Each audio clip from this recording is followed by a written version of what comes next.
A new study from JAMA, a publication for the American Medical Association, has shown that alcohol-related deaths are going up during the pandemic. 9 health medical expert Dr. Payal Kohli is joining us on this Monday afternoon to talk about the study. So what did we learn about alcohol-related deaths due to other substances?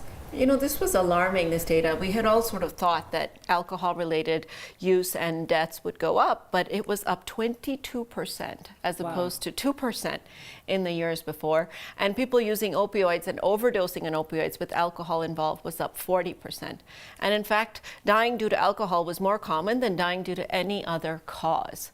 So to me, this was really a wake-up call that the pandemic's not done taking its toll. And I do hope that we start to see some of this reversing over the next year or two.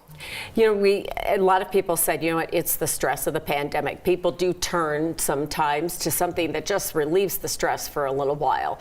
But is it just that, or is there more to this? You know, Kim and Alex, we think that was a big part of it, was the stress, but the social isolation was another big piece of it. Because often how we realize that there's a problem is that our family and friends mirror it back to us. So the fact that people weren't seeing their family and friends as often. We also think that access to care was a huge piece of it as well.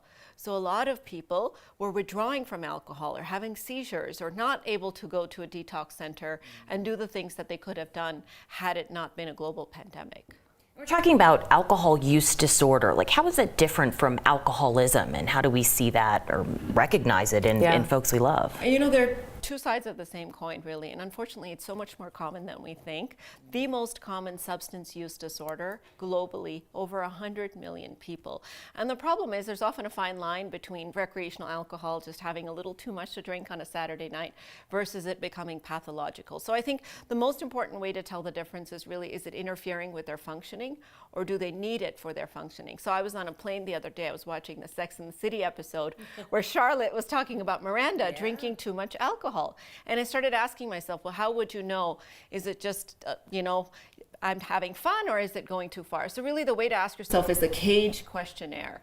So that's 4 questions you want to ask yourself. The first is somebody trying to cut down how much they're drinking? The second is, do they get angry when you ask them about it? The third is, are they guilty? And then the last one is that eye opener. Are they drinking at odd times of day, drinking alone, or drinking early in the morning when it's not really socially acceptable? If any of those are positive, really talk to them and talk to their doctor. Yeah, I mean, there isn't anything that happens that people don't say, well, cancer causes, you know, too much alcohol can cause cancer. It causes a lot of things, but it's a tough subject to just broach, and a lot of times people are just saying, I don't know what to do. What about resources? It's easier sometimes if you say to someone, hey, I have some ideas for you. Yes, and I think what we need to realize is that psychosocial and intervention, alcohol counseling, Alcoholics Anonymous, those are all good set of resources, but often psychosocial counseling is not enough and they need medications.